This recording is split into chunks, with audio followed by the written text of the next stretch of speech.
Я приветствую вас, дорогие друзья, уважаемые гости и подписчики моего канала. Всем большое спасибо, что этим вечером пятницы подключились на наш прямой эфир. Андрей Золотарев прямо сейчас на связи, известный украинский политтехнолог. Андрей Владимирович, приветствую вас.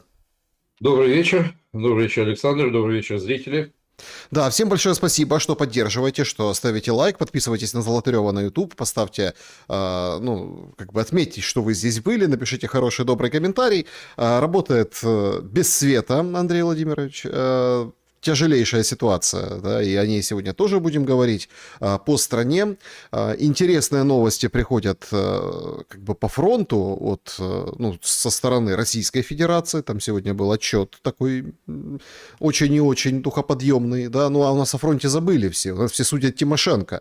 И, конечно, следят за Трампом, а тому, кажется, все нипочем. То он у Мачада отберет медальку Нобелевского комитета, то говорит, в Гренландию пойду, то пошлину введу, если кто не признает, что я в Гренландию зашел. В общем, интересное время. Зеленский оправдывается, но и когда вот только вот что-то шатнулось, тут как тут британцы. Да, зам Стармера Лемми прилетел на голубом, не вертолете, а вагоне Укрзалезницы, примчался и, в общем-то, сегодня встречался с ним. В общем, очень интересный, насыщенный будет эфир, поэтому, друзья, поддержите и, собственно, задайте свой вопрос. Это сделать очень просто. В клубе зрителей Шелли закрытый телеграм-канал, сообщество, там принимаются вопросы, а также вопросы принимаются в открытом режиме в сообществе YouTube и чате трансляции. Но в начале эфира не пишите свои вопросы, иначе просто они улетят и пропадут. А лучше проголосуйте в самом начале, собственно, в нашем сегодняшнем опросе.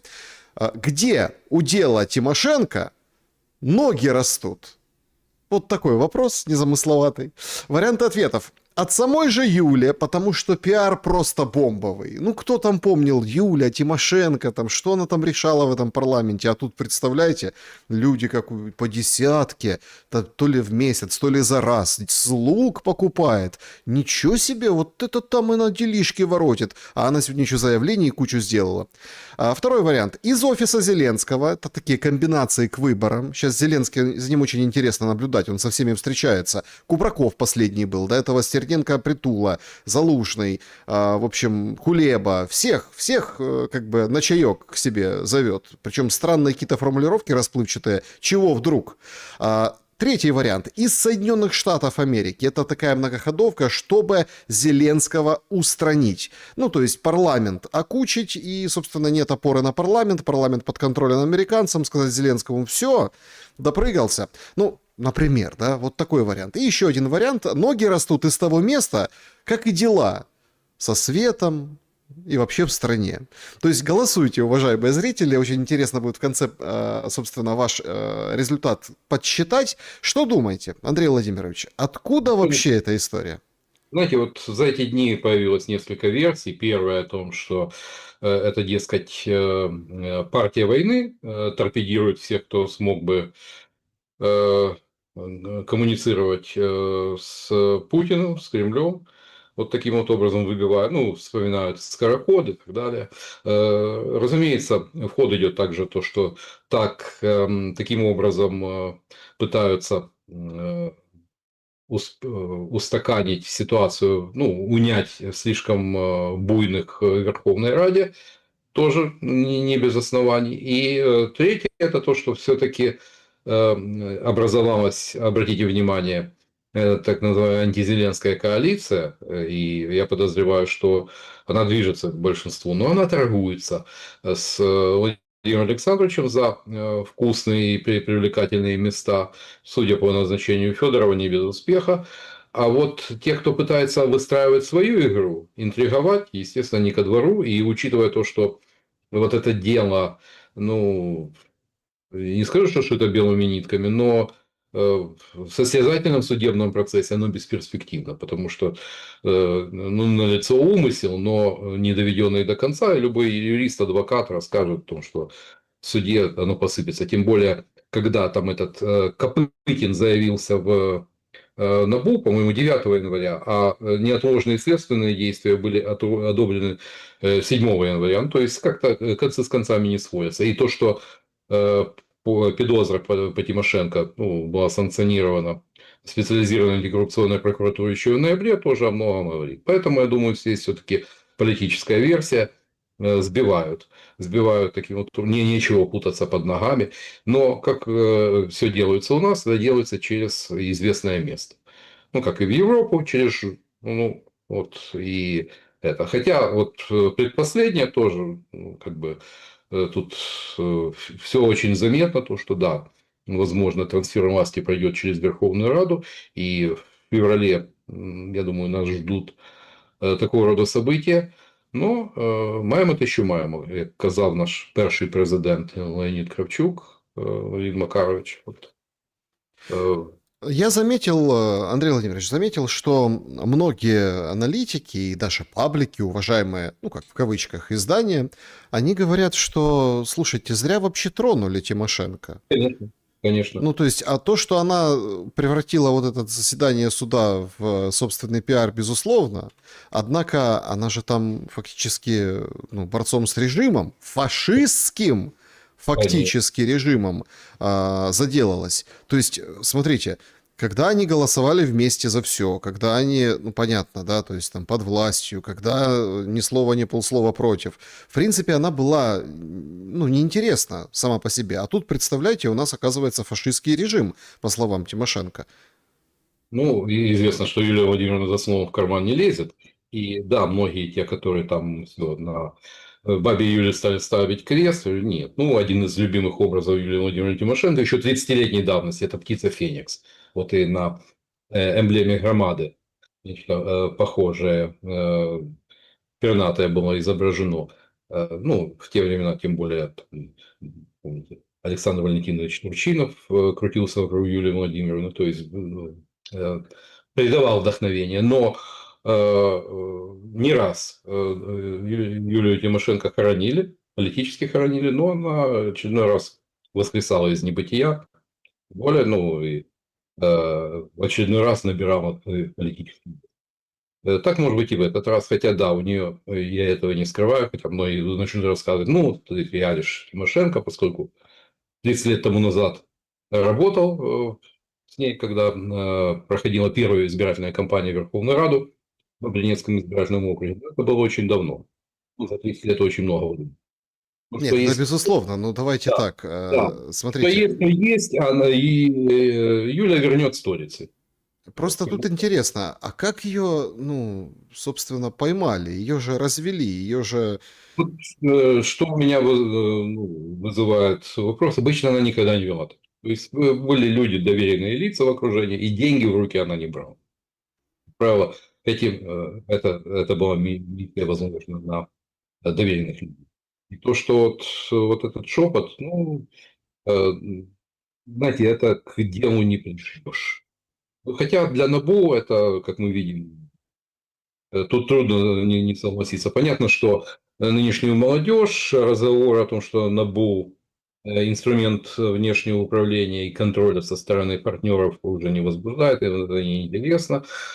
А вот то, что они действуют такими ковбойскими методами, которые, ну, с помощью агентов-провокаторов, тем более уже зашкваренных, которые висят на крючке, знаете, как-то это с нормами цивилизованного мира, которому нас зовут представители грантоедского кооператива, это никак не вяжется. Поэтому я думаю, тут задача максимально подвесить на крючок и тем более меры пресечения, сдать паспорт, не выезжать за пределы Киевской области, отмечаться. Это, естественно, связывает руки и ну, тем более запрет на коммуникацию там 6 десятками народных депутатов, это создает проблемы. Вот, возможно, ради этого, и как и со Скороход, это было сделано. Но то, что Тимошенко теперь будет использовать это как мощнейший информационный повод, и будет... Мало кто помнит, как голосовала Тимошенко в этой Верховной Раде. Хотя там, да, естественно, нестыковка. Когда ты в унисон выступаешь с унисон властью, голосуешь одномоментно за решения, которые, за законы, которые трудно назвать социальными, скорее, многие там хватает антинародных, но на ясном глазу Юлия Владимировна будет клеймить режим как фашистский. Это, да, многих шокировало. Но а чего вы ожидали? Ну, для Юлии Владимировны атмосфера бури и натиска, конфликта, она себя чувствует как рыба в воде. То есть, вы получили то, что хотели. Возможно, детективы НАБУ и те, кто их сподвиг на это дело, они, возможно, тогда ходили в школу и не помнят. Но я-то, слава богу, хотя как у Гребенщикова долгая память хуже, чем сифилис. Вот. Но, тем не менее, отыграет это Тимошенко по полной программе. В этом я не сомневаюсь. Если мы попробуем проанализировать, ну вот, скажем так, игру на этаж выше, да? Сейчас же, ну, все изменения кадровые провели, да, то Да. есть все как бы понятно. Проголосовали и мобилизацию, и продление военного положения. Сейчас начнется, ну, такие голосования очень неприятные, да, потому что с Кристалиной Георгиевой Зеленский встретился вчера, и начнется, ну, то есть Ну, налоги повышать, и вот эта вся история. конце прошлого года. Ну, А, что, будут такие вкусняшки, что главное, чтобы не подавиться. Просто вот я не могу понять сейчас, если там парламент отключают и деклассируют, а это правда. То есть, вот смотрите, показательный же момент. Сегодня выступает новоиспеченный министр энергетики Шмыгаль. Ну, говорит о том, что все, там, каникулы в учебных заведениях, там, сейчас вот презентовали они эту всю историю с комендантским часом, типа, никто тебя не будет останавливать, а если останавливают, ты куда? Я в пункт обогрева. Ну и все, собственно, да, и как комендантского часа для тебя нет.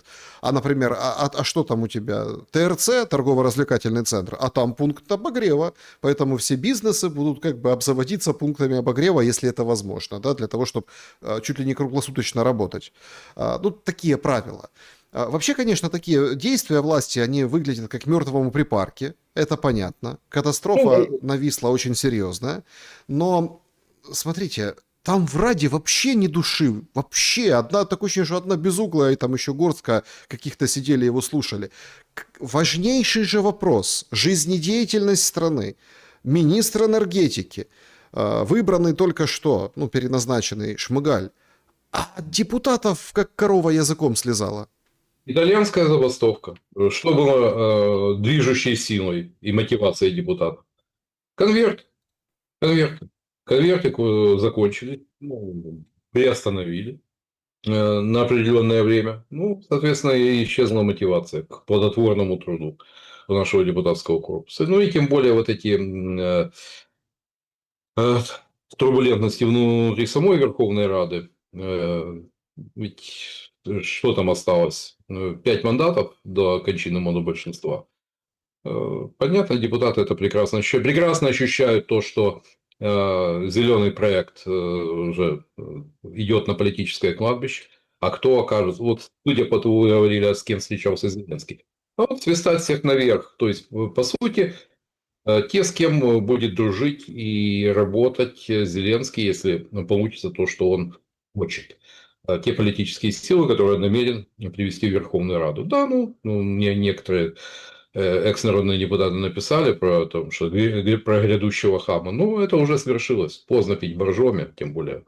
Ну, мы заслужили таких депутатов, как Притула, Стерненко. Тут ничего не добавить, не прибавить. Тем более, что они, судя по всему, будут в топах списков. Удастся ли это Зеленскому? Это большой вопрос, учитывая то, что тут предстоит еще довольно такая сложная и запутанная интрига с выяснением отношений между Лондоном и Вашингтоном. Вот, за то, кто будет пользовать Украину. Ну, ведь мы уже видим первую ласточку ресурсной сделки, но и не забываем то, что столетнее соглашение с Британией. Вряд ли, учитывая умение интриговать британцев, они от этого намерения откажутся. Тем более, что э, призрак гражданской войны, о котором писал Залужный, ну, это то, что вполне способны организовать с Туманного Альбиона. Ведь старая ирландская присказка о том, что если с утра в доме дерутся двое, то накануне там переночевал англичанин.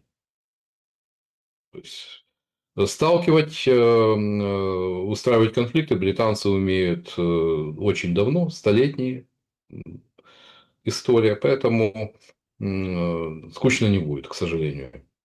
Лучше было скучно. По поводу ситуации с переговорами. Смотрите, американцы выходят, говорят, все уже на мази, все вот уже вот-вот. Уитакер говорит, последний ярд остался. Тут резко Европа возжелала поговорить с Россией, ищут, воскрешают из политической пенсии, достают Драги, ну или Стуба предлагают, Макрон, Мелани. Макрон с подбитым глазом говорит, мы там мощные, мы там должны свои орешники создавать, свое оружие, у нас оно лучше, чем... Короче, начинает хорохориться, но судя по всему, политически склоняется к тому, что надо идти на переговоры с Путиным. Мерц вообще, ну, просто промокашка, амеба, да. Сначала он был войска, чуть ли там не вводил и говорил, мы все дадим, стратегическое поражение России мы ищем, а последняя риторика просто ужас. Причем внутреннемецкая и внешняя, короче, Россия европейская страна, невозможно с ней не дружить и так далее. А так, если так на секундочку подумать, так а кто виноват в подрыве северных потоков? Украинец. Украина и украинец. Ну, вчерашнее решение суда Германии, ну, судя по всему, ну, Все. Мерц, мы... И только Британия сейчас выступает против.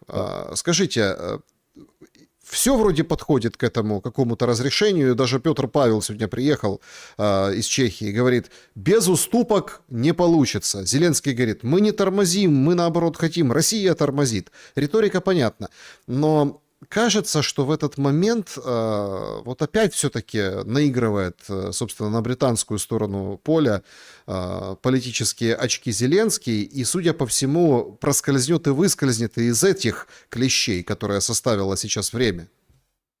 Похоже на то, не скрываю. Но ведь, обратите внимание, топ уже менее чем за неделю второй топ-чиновник британский. Вот до этого был визит Хилли, который, как известно, близок с новоназначенной главой Ми-6, Блейз Метривелли, вот, который тоже заговорил по Nightfall, ракета, баллистическая ракета, которая там на 500 километров летит. Ну, знаете, это этим, тем более, что когда это так, задумка, а когда практическая реализация, она непонятна. Но подбодрить, давайте, ребята, вперед, ну, мы за вами.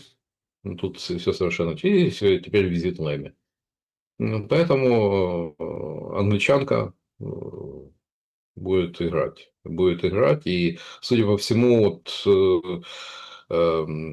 если брать намерение Трампа отрезать Европу от субъектности в переговорах, ну, Лондон скорее будет подыгрывать Вашингтону в этой ситуации. Но, по сути, Лондон занимает позицию партии войны, продолжения войны. И изящно, вот, Парижский меморандум, ничто иное, как торпеда в мирный план Трампа. Вот, так красиво сыграно. То есть, с одной стороны,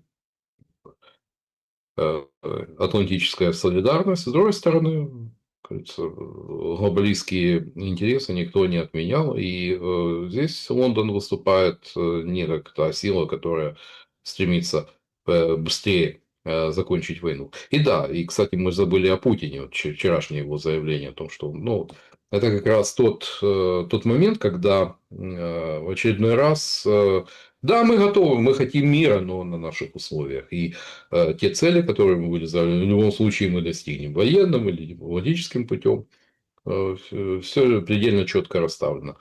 И тут президент Чехии, который это как раз представитель реалистов среди европейского политикума. Вспомните 23-й год, когда он говорил о том, что у Украины будет только один шанс вот в этой войне, когда он имел в виду контрнаступ.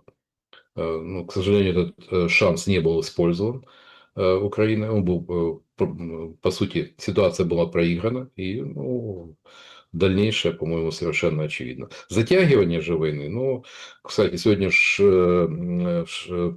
какой сегодня, 16 января, ну вот вчера Равен Шмуль-Каменецкий обещал о том, что вы, главное, верьте, то, что ты вот 15 у меня надежные источники и так далее, ну, вот на закрытой бизнес-тусовке, но и этот прогноз, увы, не сбылся. То есть переговоры идут, война продолжается. И пока, во всяком случае, э, недовольство Трампа уже вызывает Зеленский, поскольку в нем он увидел часть, если не проблему, то есть не часть решения проблемы, а часть проблемы. И это, во всяком случае, посмотрим, чем закончится встреча в Давосе, будет ли она. Но опять надо, понимаете, это же опять старая история. Там по поводу Давоса Зеленский говорит, вот, Давос. И елки так переводят как-то коряво. На фоне вот этого ужаса с электроэнергией, на фоне коллапса говорят 800 миллиардов для процветания Украины. Процветание, Андрей Мгм. Владимирович, Зеленский говорит. Опять нам вешают вот эти морковки. Вот мы встретимся, сейчас Буданов и Умеров отправляются в США, да, вот мы, может, на следующей неделе встретимся в Давосе, я и Трамп, мы там подпишем денежку для нас. То есть, смотрите, настал период, когда украинец, любой, внутри страны, за пределами страны, он уже не верит в эти морковки. И вы же заметили, как сейчас вот это все происходит? Вот дадут ракеты, там британцы ракеты до Москвы дострелить и так далее. Вот это уже не работает. То есть это возбуждало Сегодня бы. второй день. Вот сейчас мы с вами в эфире, а тоже там паблики мониторинговые разгоняют. Короче, зарядили орешник россияне.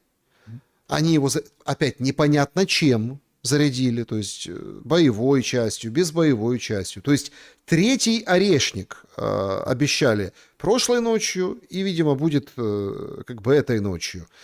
Ну, вероятность высокая, да, что его применят. Вот этот третий орешник, да, которым они ударят, он, судя по всему, должен быть уже с боевой частью и, ну, скажем так, по центрам принятия решений. Иначе тогда не выстраивается вот эта драматургия. Ну, вот этих клещей, в которых пытаются поймать Зеленского, он с помощью британцев выскакивает. Очень опасный период. А нам вешают лапшу про какие-то 800 миллиардов, которые будут там когда-то, когда война закончится, понимаете? И мы не видим, что никто это не анализирует, понимаете? Потому что, ну вот все посмеялись над предыдущим орешником, и пропустили, забыли, ничего не показали. Вы заметили, как классно сработали пропагандисты? Удар второй орешником по Львовской области, никто ничего нигде. Россияне сами показали, что вот он авиаремонтный завод, мы туда били. Ну то опять-таки правда, неправда, что, да как. Никому ничего не показали, а начали нам тулить обломки из Южмаша, вот того, в 24 году. И CNN снимает, и все. Понимаете, в чем дело? Вот этот орешник, он может стать абсолютным черным лебедем. Вот третий именно орешник, который ждут на днях, там, сегодня-завтра. Я все-таки думаю, что больше стоит опасаться не показательного выступления Орешника по центрам принятия решений, вот, а как раз массированного удара Х-101 калибрами, Искандерами по остаткам энергетической инфраструктуры. Вот тогда будет, как кажуть народе, на перелюбки, поскольку сейчас, ну, худо-бедно как-то, да, и есть в Киеве ситуация, налицо ситуация коммунальной катастрофы, ведь, да, на правобережье еще более-менее, там свет дают, тепло в домах есть, а вот левый берег, там катастрофа. Порядка 800 домов без теплоснабжения, без электроснабжения. А дома в основном это многоэтажки, там по 16 этажей, где газа нет. И представьте себе, там температура в домах плюс 7, плюс 8 градусов. Просто замерзает. И масса уже, хотя были и распоряжения о том, что слить воду и так далее, но мы видим о том, что через пень-колоду все было сделано. И тут, да, упреки в адрес Кличко абсолютно справедливы. Это факап его команды, поскольку ну, в том же Харькове трудно себе представить, что в бытность Кернеса там кто-то там из коммунальщиков не исполнил распоряжение мэра. У Кличко это норма. Но вот эти удар, а сегодня это может случиться, он может оказаться фатальным для энергетики, когда тотально погрузимся во тьму и в полной мере ощутим эти проблемы. Допустим, у меня, вот там, где я живу, ну, более-менее генератор выручает, аккумуляторы, но генератор не поставишь в многоэтажку. Ну и держать свинцово-кислотный аккумулятор или литиевый, ну, это не самая разумная затея в квартире. А денег у всех на купить зарядную станцию КФО, ну, дорогое удовольствие, и плюс эту же станцию надо заряжать хотя бы раз в сутки. Вот. А может так случиться, что электричества не будет сутками. Вот этого надо бояться. Да, но я думаю, что если даже прилетит по Верховной Раде, когда там никого не, это больше будет для пропагандистской картинки, нежели это возымеет какой-то эффект. Но в январе, когда до февраля будут держаться морозы, удар по энергетике может оказаться тяжелее, может иметь тяжелейшие, если не сказать, катастрофические последствия для страны. И помимо Киева, ну, есть еще в Харькове очень тяжелая ситуация, Одесса, ну, Днепр, Кривой Рог, вот те города, где все очень плохо с энергетикой. Ну, посмотрите, власть же принимает беспрецедентные меры. Вот как вы оцениваете послабление комендантского часа? Ну вот что это? Зачем это? Кому это? Это галимый пиар. Это галимый пиар, поскольку, ну, вот и выступил топ новой почты ППРшник о том, что это абсолютно, ну, так я и ранее говорил, потому что скорее такая полицейская мера, нежели это дает какой-то эффект в плане криминогенной ситуации. Ну, понятно, там в первый месяц, февраль-март 2022 года это было оправдано, никто с этим не спорил. Но возьмите тоже Закарпатье, там комендантского часа не было, как-то все нормально. Или для чего комендантский час во Львове, в Ровно. То есть это чисто вот такая мера по дрессуре посполитых, нежели она дает какой-то эффект. И сейчас, когда, допустим, с поездами массово, ну, как правило, опаздывают, люди приезжают после 24:00. Естественно, они оказываются в положении нарушителей. Им как-то надо добираться до дома или там куда, где они там останавливаются в Киеве, вот, но или ночевать, пережидать окончания до 5 утра на Киевском вокзале. Ну, согласитесь, это не самое комфортное место. Вот. Если посмотреть исключительно как, опять-таки, это очень важный момент сейчас, как политтехнолог, когда мы поймем последствия, вот ну, опять-таки, опять мы берем сейчас по состоянию на этот момент. Мы в прямом эфире. Да, сейчас пишут сейчас все телеграм-каналы, вот эти мониторинговые, что спускайтесь. Ну, тоже какая-то странная штука. Значит, только услышите тревогу, спускайтесь в укрытие. Такое ощущение, что орешник полетит вот именно... Он уже на подлете. Вот. Но вопрос же, с чем орешник? Я не думаю, что будет отдано распоряжение там поставить спецбоеприпас, ну, понимаете. Ну, все остальное, ну, это мы уже опробовали. А вот старая максима политтехнологов, что хорошо напуганный избиратель эквивалентен хорошо накормленному, этого и максимум никто не отменял. Ну, то есть, понимаете, какая штука сейчас возникает? Да, по поводу орешника, это потрясающе. Если будет тревога, спускайтесь в укрытие. Такое ощущение, что орешник прям попадет или будет лететь по вашей квартире, понимаете? То есть, и ты успеешь вообще что-то куда-то дойти в комендантский час до пункта несокрушимости, хотя подлетное время до Львова, там, 13 минут, условно. Ну, потрясающие советы сейчас все дают, и, конечно, вот эту серию нагнетают.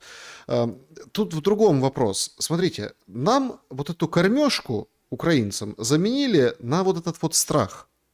То есть супермаркеты работают по часам, где не работают, где работают. Цены взвинтили, ого-го. Дальше говорят, будет только рост по ценам, потому что с курсом вот такая история. Значит, удары по складам, по логистике, непонятно что куда, то есть выбивается прям секторами, да, экономика.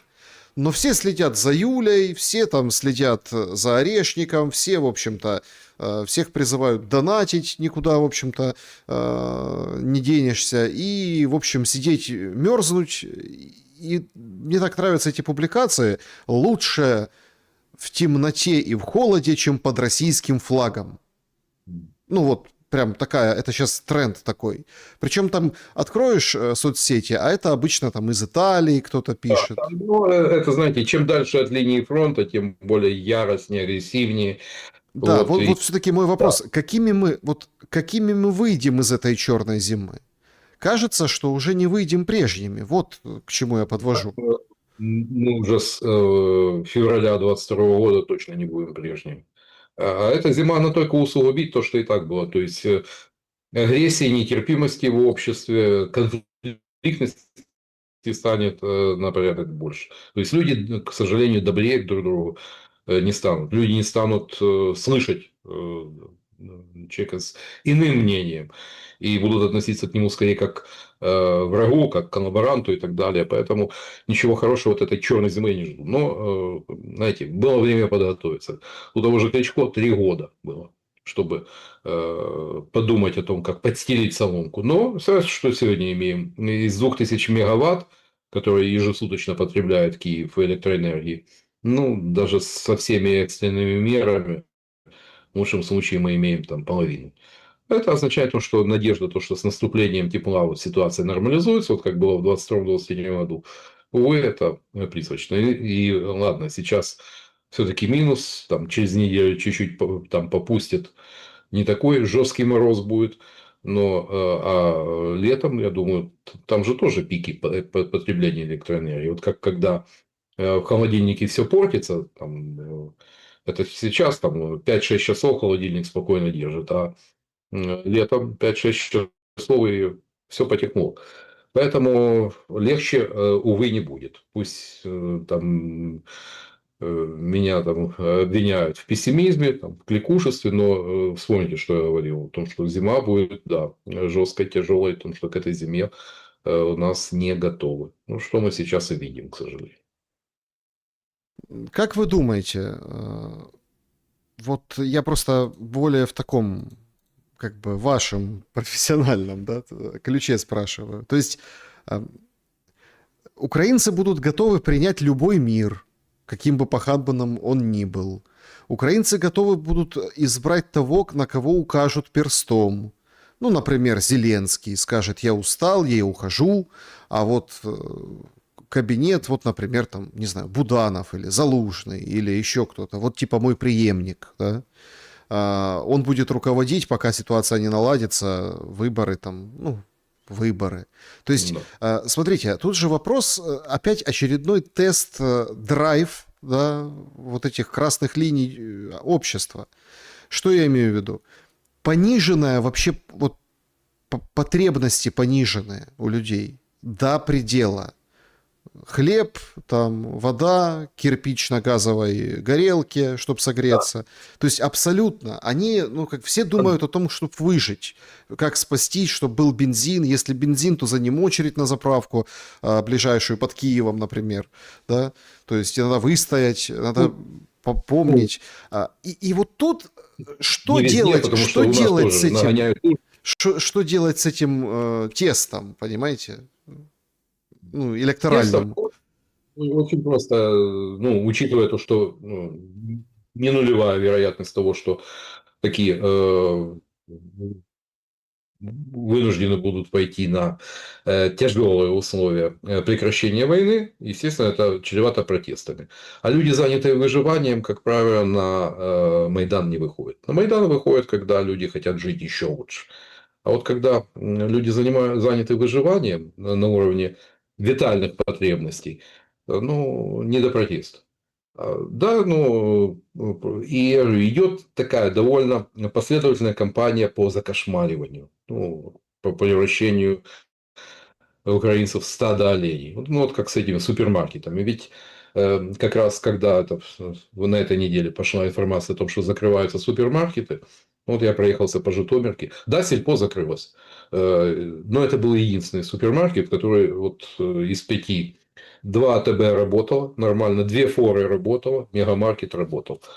Вот сельпо закрылось, но это уже так пошла волна. Вот, даже там на уровне продавщиц в сельских магазинах, что там супермаркеты позачинялось. Но оказывается немножко не так. Но те люди, которые, картина мира которых примерно соответствует формуле «все пропало», естественно, вот, эта информация в них зашла. Да, потом последовало опровержение, что не все, дескать, АТБ работает нормально, но вот этот информационный вирус уже полетел. Но это ненормально, подождите. Работают нормально, это берут и работают. Да? В Черниговской области по часам вообще Ну, начали знаете, работать. я просто интересовался вопросом, когда, тем более, что там стоят довольно мощные генераторы и прожорливые. Если отключение света больше 12 часов, это уже идет работа в минус. Если проще остановить, чем Ну, чем пыхтеть, да. чем влетать в убытки. Поэтому, возможно, сельпо так приняли, АТБ работает. Значит, сообщили вот только что Стефанишина. Проснулась у нее там утро, наверное, ну там, Да. в Америке, за бугром. Завтра в Майами Буданов, Умеров летит к американцам. Будут обсуждать два вопроса. То, в принципе, она ничего нового не сказала. Примерно то же самое сказала, что и Зеленский. Да? То есть по поводу того, что гарантии безопасности вот, и процветание. Блин, где они взяли это слово процветание? Я не могу, меня просто оно как-то выворачивает наизнанку. Процветание. Ну, это як потужність. Да, сейчас вот новое слово. Да, сейчас Да, просто... Ну, видимо, за дефицитом словарного запаса, зеленых пропагандистов там ничего не выплясывается. В общем, Другое дело, 800 ярдов процветания и гарантий. Это вот да. миссия гарантии- встречи. У нас в Дании подписан договор о гарантиях безопасности, там же привозили, да. Что теперь, вот как с Гренландией, если Дания попросит помощи, что отправим наших вояков защищать Гренландию, тем более, что упрекнуть в Данию в том, что она не помогала Украине, нельзя. Да, единственный свой артполк, вооруженный французскими цезарями, был передан Украине. Дания осталась без самоходной дальнобойной артиллерии. У нее армия там валическая. И как теперь быть? Чего стоят эти гарантии? Вот, в реалиях нового мира и миропорядка. Есть о чем подумать. Нет, смотрите, то есть мы сейчас сфокусировались на вот этих вещах, да, и это, в принципе, технологически с нами и делает Зеленский, и на это и расчет, что сейчас он повторяет 20 пунктов, 20 пунктов, 20 пунктов, что в пунктах уже никто не помнит, все забыли, да, то есть европейцы поняли, что дело пахнет керосином, давай тянуться к россиянам на переговоры. Украина говорит, мы с Соединенными Штатами там почти договорились, гарантии безопасности. А пресса западная пишет очень интересный материал. Я бы хотел, чтобы вы его прокомментировали. Смотрите, значит, для того, чтобы продать украинцам территориальные потери, а без них не обойдется. Ну вот все уже это понимают. Уже Петр Павел приехал, говорит, все, говорит, надо уступать. Уже Линдси Грэм написал у себя сегодня. Линдси Грэм, тот, который из-за иранских этих мальчиков в трусиках, из-за украинских, тот, который там самый, что ни на есть, друг Ермака. Он уже пишет сегодня, говорит, не получится убрать российских солдат с территории Украины. Ну вот все, то есть точка. И вот эти территориальные потери, Зеленский там начинает говорить, народ должен решать, их оправдают для украинцев быстрым вступлением в ЕС. Вот таким, раз, прям 27-й год, ЕС. Но, пишет Financial Times, в ЕС, ну как, на птичьих правах, на ограниченных правах. И вот эта вот история, там, пишет пресса, споткнулась о том, что есть идея, а давайте одни страны будут как бы в ЕС, но вот такие бедные родственники, а другие будут полноправные члены ЕС. И нам вот эту бедную родственную душу как бы согреют 800 миллиардов, и вот такое членство, и украинцы скажут, ха-ха-ха, и будут дули тыкать за как бы границу и говорят, а мы теперь в Евросоюзе. Говоря простым языком, пытаются втулить фуфел членства в Евросоюзе. Реально. То есть нам говорят, членство по правам, по возможностям, это нечто иное. Точно как Польше 120-130 миллионов евро в восстановление инфраструктуры Евросоюз точно вливать не будет. Другое дело, там, с чего жить государству, для меня это загадка. Очередные кредиты МВФ, очередные реформы, убивающие остатки всего живого в экономике. Ну, так тут другой прогноз Юлии Владимировны может оправдаться по поводу 5 лет. И как бы не получилось так, что не оказался бы Владимир Александрович последним в числе президентов Украины. И так может случиться, учитывая управленческие таланты, учитывая то, что он оставляет после себя, тут, увы, прогноз, как говорят медики, прогноз негативный. Ну так а нет силы, которая его сковырнет, сподвигнет на выборы, запустит какие-то перемены, подтолкнет к договоренностям. Вот прямо сейчас. Понимаете, вот эту всю игру, которую он играет, что а мы с США, а виновата Россия, они тормозят мирный процесс, а мы вот смотрите, сколько встреч провели, а мы такие классные, и сейчас Буданова опять отправил. Ну это можно же играть год, два еще, 3. Это уже, по-моему, и он сам то заявление Трампа, яркое свидетельство того, что он видит в Зеленском часть проблемы. Кремль в этом плане, не желая заканчивать войну, считая, что военным путем добьется больше, он демонстрирует куда большую искусство таких маневров и петляний. Не раздражая Трампа, ибо Трамп прекрасно выполняет роль ледокола, раскалывающего вот этот, казалось бы, 3 года тому назад, кто бы подумал, там, консолидирован был, действительно был коллективный Запад. Сегодня коллективного Запада уже нет, по факту. И так зачем мешать Трампу? Надо его не злить, надо говорить ему «да», но при этом стоять на своем, что Кремлю и удается. Смотрите, просто тут же закручивается очень серьезная игра геополитическая. Выходит Трамп перед нашим эфиром и говорит, я такой король санкций, я введу санкции против всех, не признайте Гренландию, вот вам тарифы или пошлины, или санкции, как угодно можно назвать, я вот такой мощный. Но тут возникает очень интересная ситуация в подбрюшье Соединенных Штатов Америки. Причем мы вот долго думали, а что такое? Ну, все были прикованы к Ирану. Там угроза еще сохраняется каких-то военных действий Соединенных Штатов. Ну, судя по перемещениям военных, да, баз там и так далее.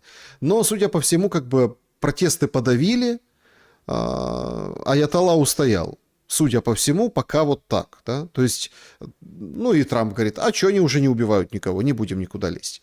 Гренландия, там выходит, говорят, Исландия, пускай будет, Гренландия 51-м, а Исландия 52-м штатом.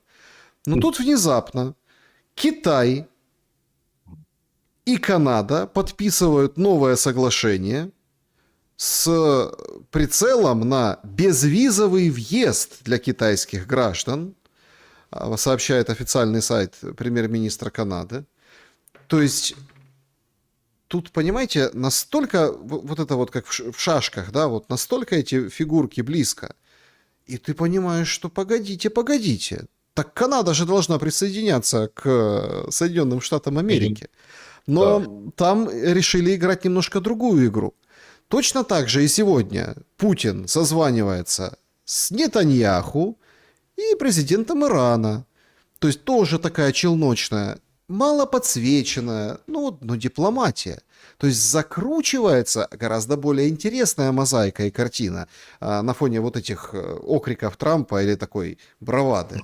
Что скажете по поводу... Вот я делаю вывод, что Китай все-таки что-то делает, просто он тихо это делает. Естественно, как раз выиграть войну без шума и пыли, то есть, распространяя свое влияние с помощью чековой книжки, а не с помощью ракет и танков. Ну, китайцам пока это удается двигаться, наращивая технологический, промышленный потенциал.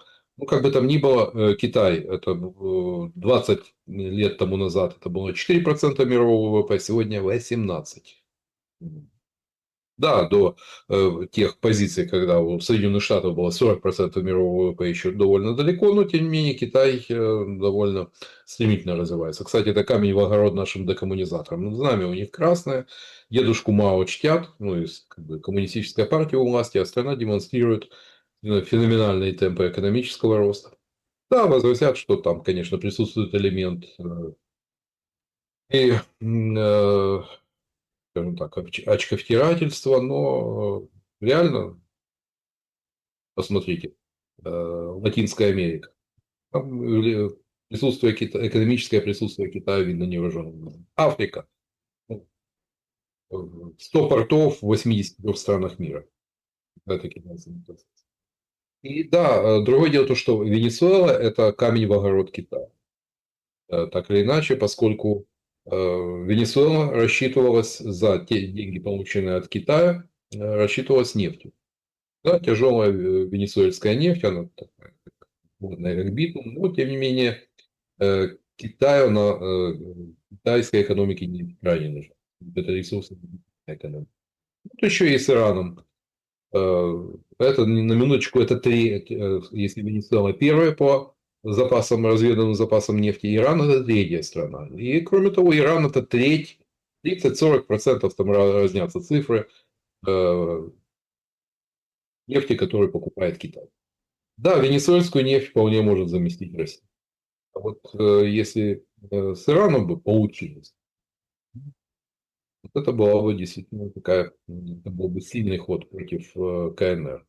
Но не вышло. Поэтому, судя по всему, будут дальше осваивать, договариваться с новой венесуэльской властью. Вы видите, там противостояние двух дам Мачадо и Делси Родригес, кто как говорится, будет более люб Трампу.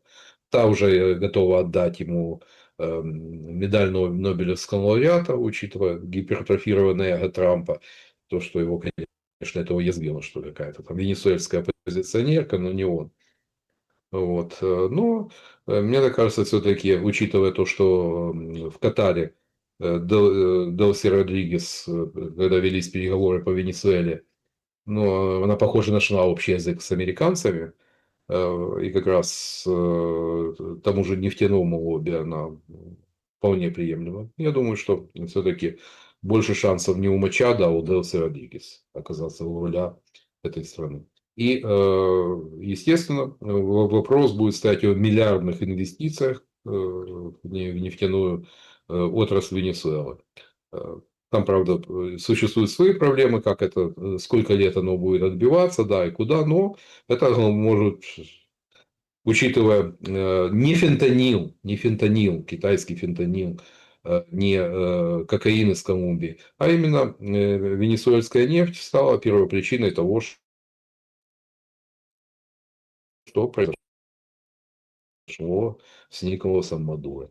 Вот, в Да, у начале нас этого года. мы в прямом эфире, друзья, тут приходят такие новости. Опять-таки, это тоже какой-то очень напоминает какой-то несмешной анекдот. Это вот как Крозетта из Италии, Минобороны, начал высмеивать вот эти страны, которые там по 15 человек, по 2 человека в, Ну, это Гер- действительно смешно. в Гренландию отправляют защищать Гренландию. Это, конечно, цирк, понимаете? И, говорит, никто из итальянских военных никуда не поедет, там 100-200 человек ничем не помогут, и вообще что это за история?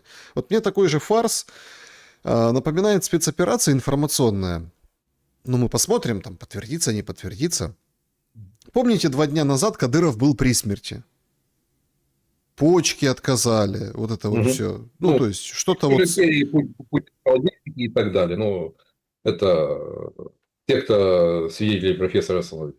Вот, при смерти Кадыров, значит, Адам Кадыров, его сын, говорит, я Зеленского схвачу. Ну, там и Зеленский отличился, говорит, давайте Кадырова украдем, как Мадуро. Зеленского собирается теперь сын Кадырова воровать. И теперь вот сообщили вот сейчас, что в Грозном кортеж ехал и, в общем, попал в грандиозное ДТП. Теперь Адам Кадыров при смерти.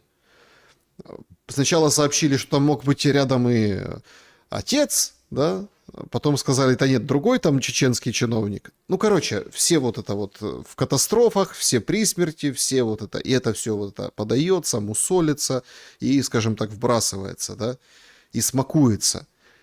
Я не могу одного понять. Неужели это так прям дает какую-то разрядку людям без Ну, света?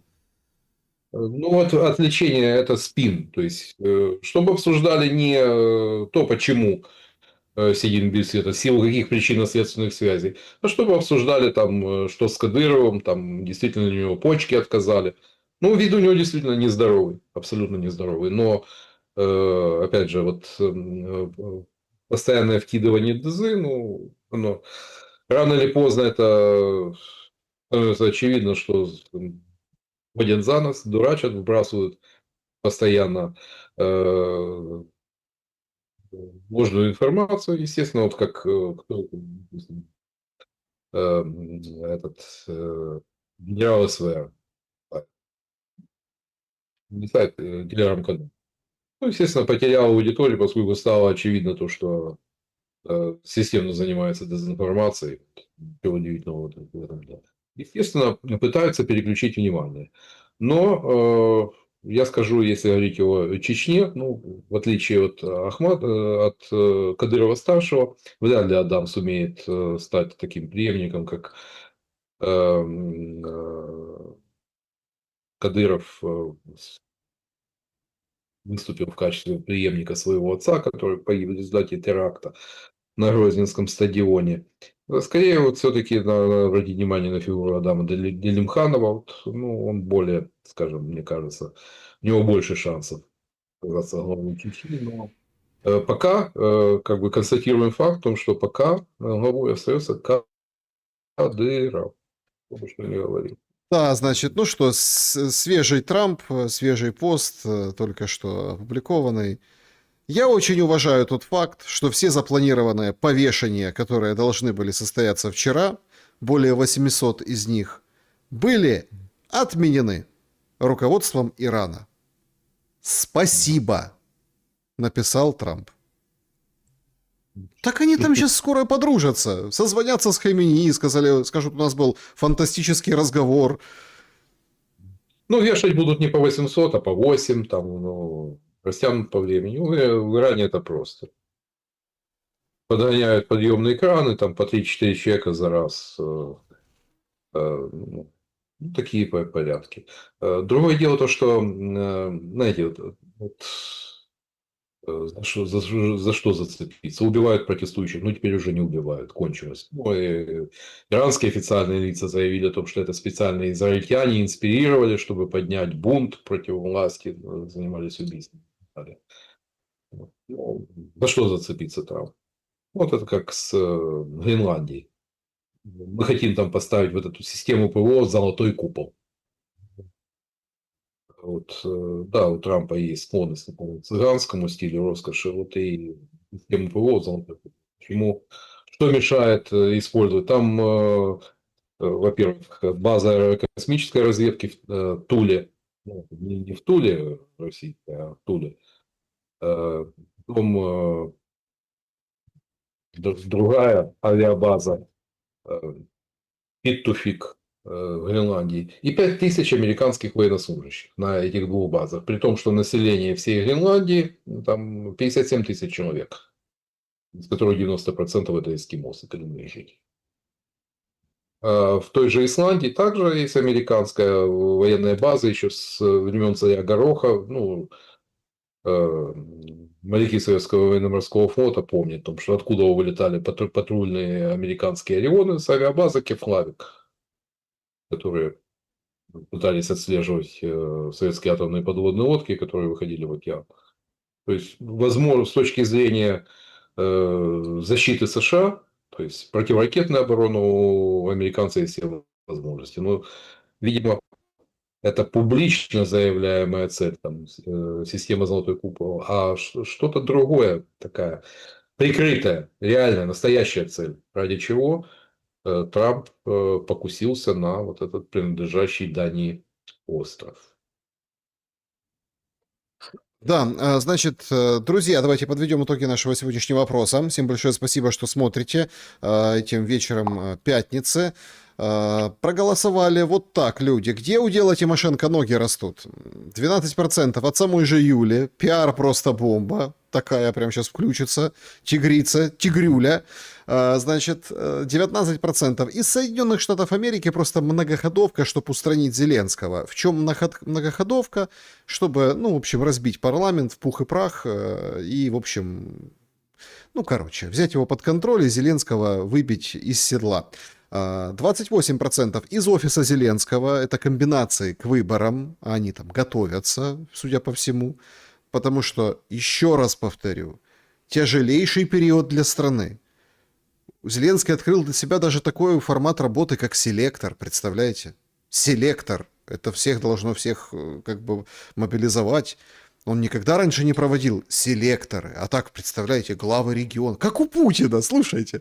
Главы регионов включаются в окошках маленьких, в одном центральном окошке Зеленский сидит и спрашивает, ну как там у вас со светом, с морозом, да, вот это, селектор. И, казалось бы, надо заниматься тяжелой рутинной работой. А он встречается на расслабоне то с Кубраковым, чаи гоняет, то со Стерненко, то еще с кем-то. То есть находит время для этого. Это ведь не просто встречи, это время президента. Ну, или считающего себя президентом человека, который сейчас занимает это кресло. Это очень важная история. Поэтому комбинации. Ну и побеждает вариант, что это все растет из того места, как и со светом, и дела у нас в стране, в Украине. Ну, то есть...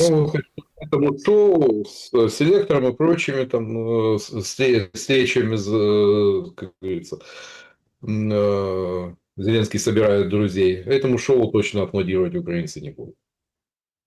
Да, друзья, перейдем к вашим вопросам. Режим Блиц. Вопросов достаточно. Поехали. Добрый вечер, Александр Андрей. По поводу защиты Гренландии. Будут защищать или не будут Данию? Украинцы. А почему ни одного военного не отправили? Ну, а как? Это все равно, что против ветра писать. Соединенными Штатами. Ну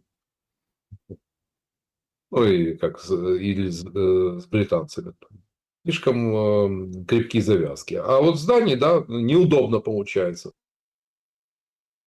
Датчане там даже за счет потенциала своих вооруженных сил поделились, помогли. А мы реально в этой ситуации можем только выразить слова поддержки. И то не громко так, на ушко. Ну, в рамках договора о гарантиях безопасности. Ведь подобного рода договора они имеют взаимный характер. А чем Украина может? Отправят мадяра там учить датчан использовать дроны американских захватчиков. Я думаю, никто драться не будет. Трамп, скорее всего, пойдет по пути покупки. Инициирование референдума в плане самоопределения. Дальше там каждому эскимосу по 100 тысяч баксов на нос. Это вполне будет достаточная мотивация для самоопределения в сторону Соединенных Штатов. Что тут, как говорится, все цивилизованно. Но за этим цивилизованным шоу будет стоять, безусловно, военная сила и мощь Соединенных Штатов. Таков новый дивный, чудный мир. Угу. Алексей, к чему привела пропаганда на госуровне украинского языка и дешевого патриотизма? Как раз такие вещи у народа начали вызывать отвращение. И как это проявится после войны?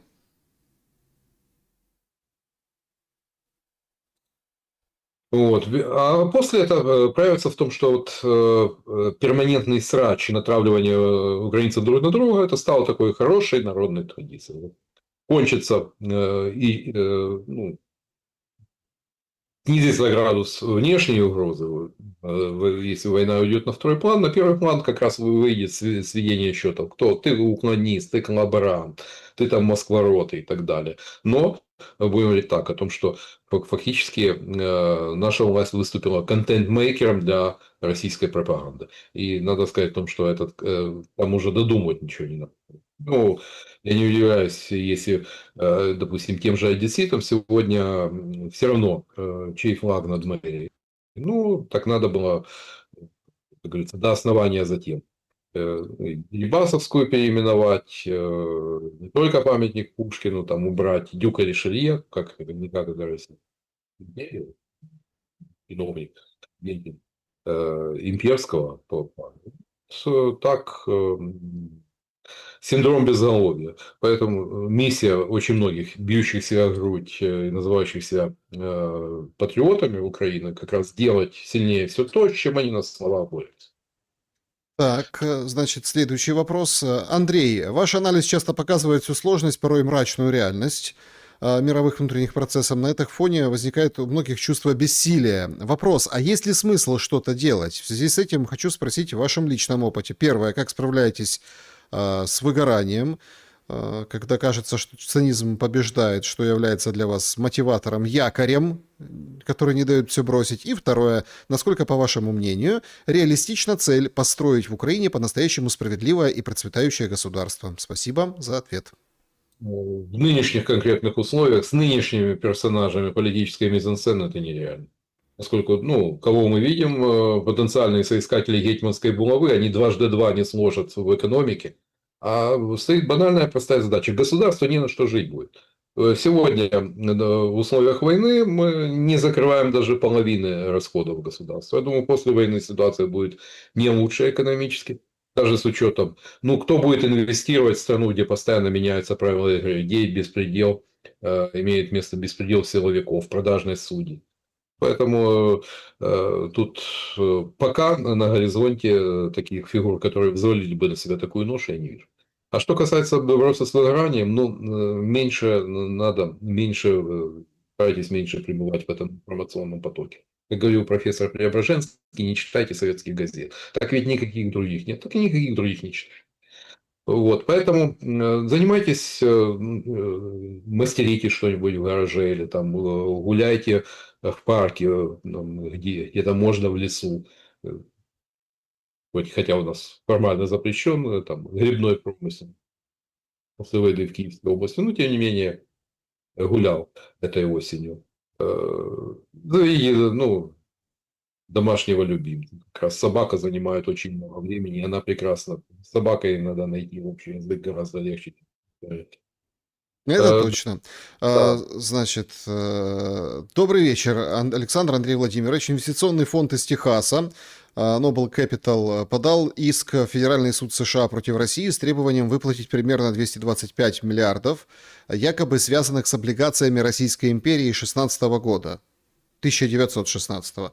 Акцент на замороженные активы. Зачем, на ваш взгляд, американцам этот юридический троллинг? Ищут лазейку, как украсть активы или что?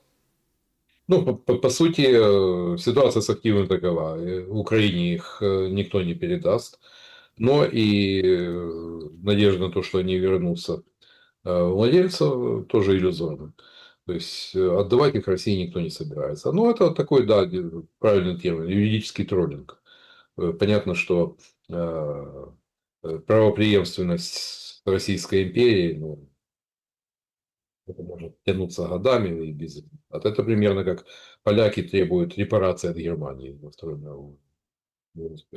При том, что как раз Германия была одним из экономических доноров, которые помогли поднять и приспособить польскую экономику к реалиям Европейского Союза.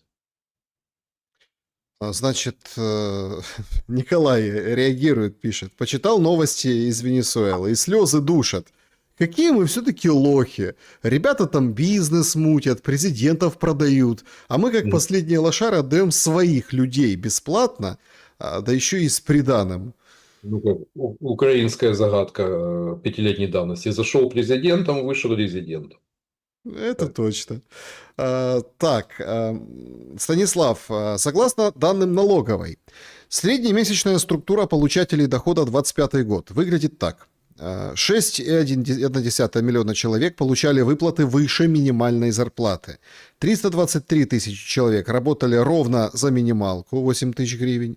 964 тысячи человек официально получали меньше минимального уровня.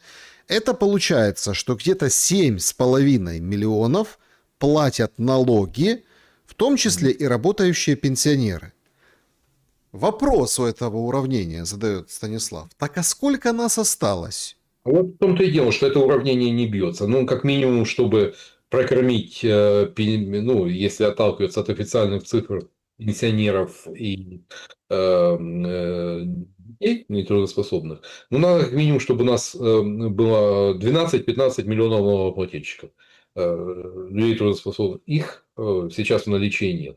И да, любые цифры, они, ну, знаете, высосаны из пальца, поскольку мы даже не знаем точно, сколько в данный момент в Украине находится население. Когда в 2019 году слуги народа, да, кивали головой, надо провести перепись, я говорю, ну, первым делом инвентаризация, что осталось у государства, какие ресурсы и возможности, и перепись населения. Поскольку 25 лет она не проводилась. И мне кажется, сугубо по политическим соображениям, поскольку это был бы приговор экономическому курсу, социальной политике украинской власти, поскольку ну, из 52 миллионов, чтобы даже до 2014 года, думаю, в лучшем случае было 40 миллионов в стране.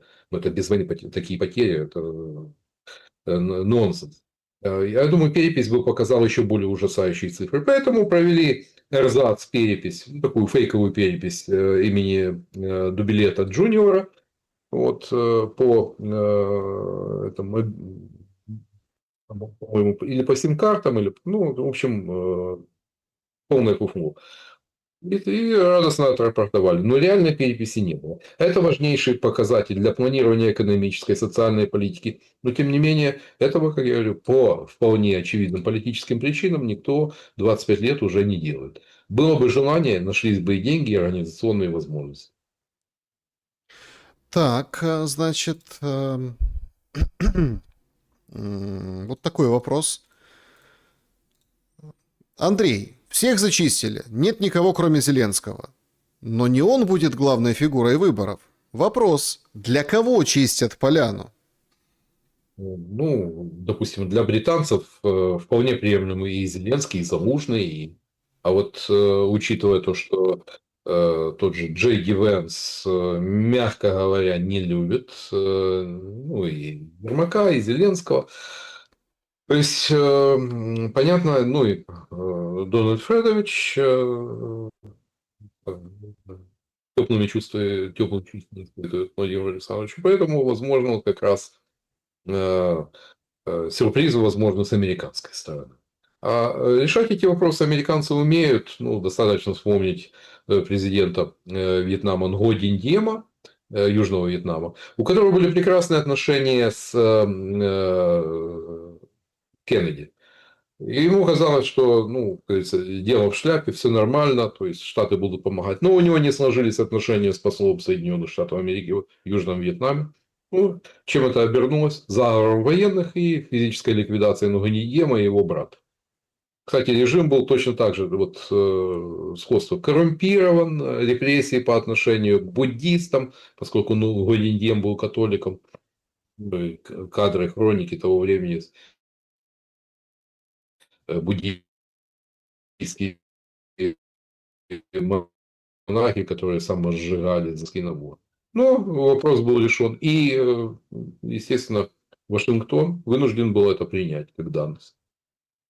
Да, значит, Поэтому переходим к чату трансляции. опыт.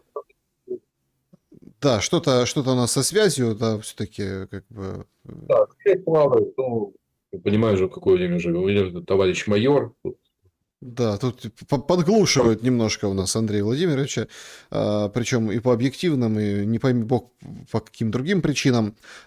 Вот из чата давайте вопросы как бы вам озвучим. Если Юльку Ольга спрашивает, обидели, Майдан будет? Готовятся к Майдану? Кстати, интересный как бы поворот. Почему бы и Не, нет? ну, Юля, не, Юля Майдан не выкинет. И помните, когда в Печерском Юля сидела в Лукьяновском СИЗО, а судья Киреев вершил кривосудие, ну, в Печерском суде.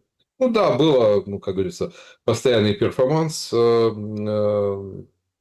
Батькивщины и фан-клуба Юлии Владимировны, но до Майдана у нее нет тех ресурсных возможностей, чтобы организовать масштабный Майдан. И другая проблема, о которой я не раз говорил. Всегда сильной стороной Тимошенко было то, что у нее был железобетонный ядерный электорат. У Порошенко и у Тимошенко, вот из них. А это означало то, что 4-5% при любой погоде, при любых условиях у нее были в кармане. Сейчас эти люди по вполне понятным причинам, и возраст уже преклонный, если этим женщинам, Юлиным тетушкам было тогда чуть за 50, это социология середины нулевых, то сегодня, вы понимаете, ну, учитывая среднюю продолжительность жизни в Украине, банально вымирают. Ну вот, с молодежью, ну, и у нее есть у Юлии там свой комсомол, молодь батькивщина, ну, что-то, как говорится, они не зажигают. Вот, поэтому с молодежью провал, и как раз пока вот средние и старшие возрастные группы, но они отнюдь не вытянут такую задачу, как устроить Майдан. Но Юля и без Майдана делает головную боль и Зеленскому, и Набуинам, в общем, и тем, кто за ними стоит. А, Прилетит. Может ли так быть, что НАБУ просто убирают неустраивающих США и Россию возможных кандидатов в президенты Украины? Возможно, возможно. То есть, ведь, смотрите, Анна Скороход, ну, демонстрировала так, очевидные политические амбиции. Это хлоп, ну, Тимошенко, ну, она одна из тех, кто с нашим олигархатом может на равных говорить. У нее колоссальный политический опыт еще с 90-х. Естественно, она могла бы спутать карты, могла спутать комбинацию как раз. А что такое НАБУ? Ведь ну, многие как-то превратно толкуют то, что вот, ими там прямо за ниточки дергают из Госдепа и Белого. Нет. Как раз НАБУ, вот, оно формировалось как раз под патронатом Демократической партии тех же лоббалистов. И, по-моему, Байден куда как ближе нынешним набуинам, нежели Трамп с его, скажем, его командой. Тем более, надо дать должное, что в команде Трампа нет сегодня людей, которые разбирались в украинских реалиях лучше, чем та же раздававшая печеньки на Майдане американская чиновница. Может, вот вопрос от Дениса. Зачем украинцы перекрывают дороги?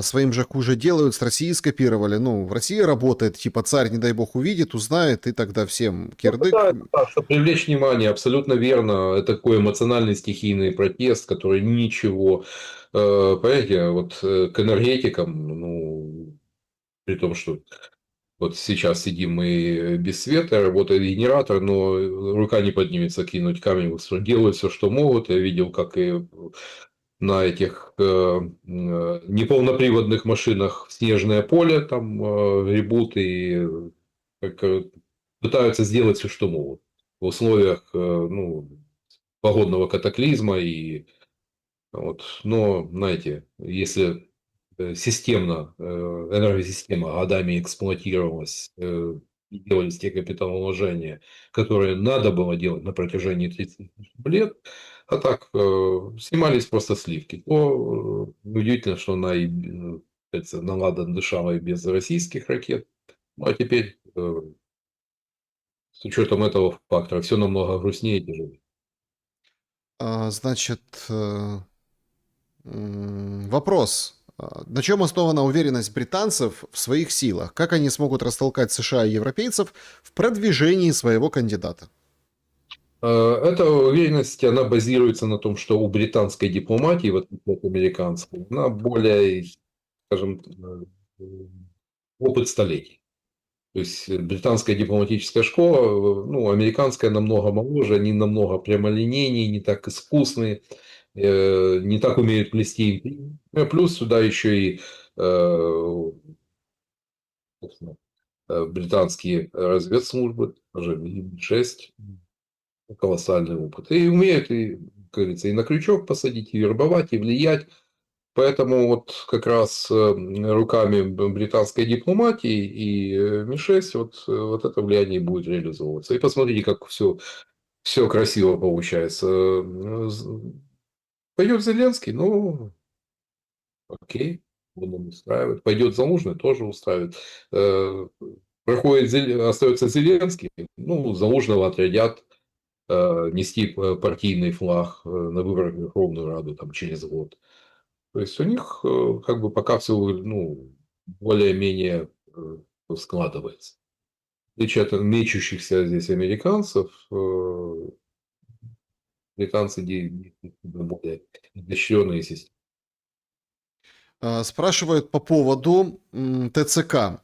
Два таких вопроса. Почему Россия перестала бить по ТЦК? Была кампания, прекратилась. И получается, вот интересно, пишет пользователь тоже, что с одной стороны Зеля обворовал ВСУ, с другой стороны создал ТЦК. Получается, что вроде как это как на убой, ну, скажем так, на ТЦК, перемалывание. ТЦК – это коррумпированная структура, имеющая весьма отдаленное отношение к ВСУ и скорее работающая в минус обороноспособности. Да, поскольку если ты набираешь людей с нулевой мотивацией, отлавливаешь их на улице, часть отпускаешь за бабки, а это миллионы и миллиарды коррупционных денег, ты скорее делаешь в своей стране медвежью услугу.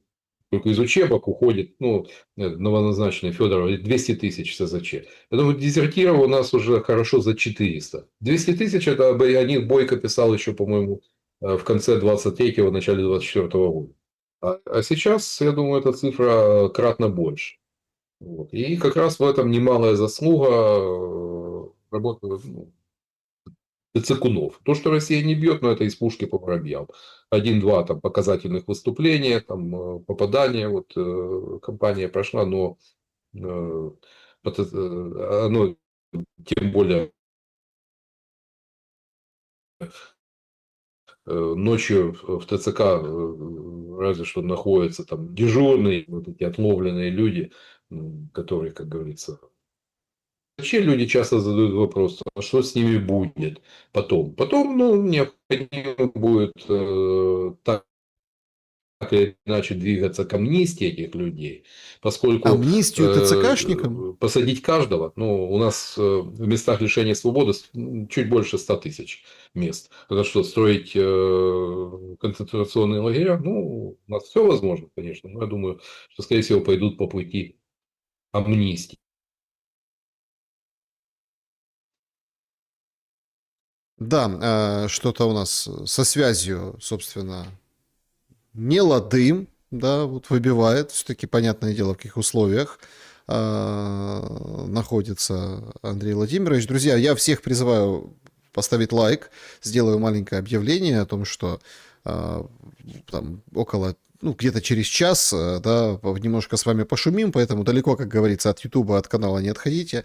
Готовьте свои вопросы. Как всегда, они принимаются в закрытом клубе зрителей Шелеста и в предложку, да, электронная почта, рубрика «Колобок. Куда мы катимся», где тоже ваши истории. Немножко попробуем понять, что вообще с нами происходит, и вместе, да, проанализировать, вместе, собственно, все Да. понять. Прошу прощения, но, видите, хотел сказать, дать людям какую-то позитивную информацию. Тут же шлеп. Но у меня связь нормальная. Связь нормальная, это какое-то там между процессе. Смотрите, я думаю, что, скорее всего, так или иначе эти люди будут амнистированы. Да, травля их будет продолжаться в информационном поле, тем более, что у нас такие хватает, как, например, там пиарщик-чернушник, пристроившийся в Национальном мемориальном кладбище, который там клеймит ухилянтов, ну, по факту он сам является таким придурком, ухилянтом. И таких хватает, к сожалению. Таких хватает, которые, чья задница в безопасности, чьи деньги там спрятаны за рубежом, но других зовут вперед в окопы. Дают понять в том, что вы люди там, второго сорта, если ну, так не поедет. Поэтому, я думаю, юридически этот вопрос будет решен примерно таким образом. Слишком много. Ну, я думаю, что вкупе с теми, кто нелегально перешел границу, таких хорошо за 500 000. Да ладно, Ну, да ну успокойтесь. Да ну что, вы что, не читали официальные цифры? Да там ну, вообще 400 000, или как там это? легально выехали. Легально выехали. Легально. То есть, ну смотрите, там нормально, там вообще цифры, никаких миллионов, ничего, всех успокоили. Ой, Александр, смотрите, ну, те выехали, кто за 20 000 купил белый билет в ТЦК и ВЛК, ну, задержание в Днепродзержинске, в Каменском нынешнем. ой, там такая бабушка, божий одуванчик.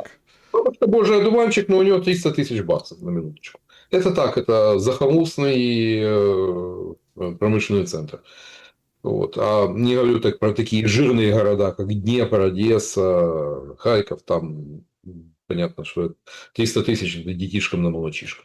25 000 выезд по системе шлях. Тоже люди же зарабатывали, это помимо ТЦК. Вот. Ну, так себе. Ну, тех, у кого были там связи с погранцами, там демпинговые цены там за десятку там проводили. Там подвозят к реке, там в термокостюме, вперед. То есть была целая система. Ну, людей, как говорится, напоследок хочешь валить из Украины, ну, напоследок мы тебя немножко пострижем. Ну, так, аппетит приходит во время еды. То, что в 22 году решалось, там люди укладывались 5-7 тысяч, ну, есть даже прецедент одного бизнесмена, которому вытащить сына из Украины, там обошлось на крок порядка хорошо за 50. Да, Андрей Золотарев был моим собеседником сегодня. Спасибо вам большое за сегодняшний эфир. Как это? Добра и света. В прямом и переносном смысле этого слова. Благодарю. Всего доброго. Друзья, берегите себя. С Андреем Золотаревым увидимся в следующую пятницу. С вами совсем скоро, примерно через час. Да, немножко пошумим, пошелестим, обкашляем все это безобразие. И самый, наверное, главный посыл, да, ну не сбылось предсказание Равина. Ну вот, ну нет, ну не сбылось. Верили мы недостаточно. Ну это по его версии. Знаете, таких предсказаний будет еще очень много. Но важно все-таки понимать и анализировать ситуацию сегодня. Сегодня. Задним умом все гораздо, собственно. А вот сегодня, когда ты получаешь новости, получаешь информацию, сегодня важно. Потому что завтра, послезавтра это будет очень важно на перспективу, но уже никакого значения не имеет, потому что затолкают, забьют локтями, расскажут там про какую-нибудь там Юлину 1000 или там 4000, или про какой-нибудь скандал, все заглушат.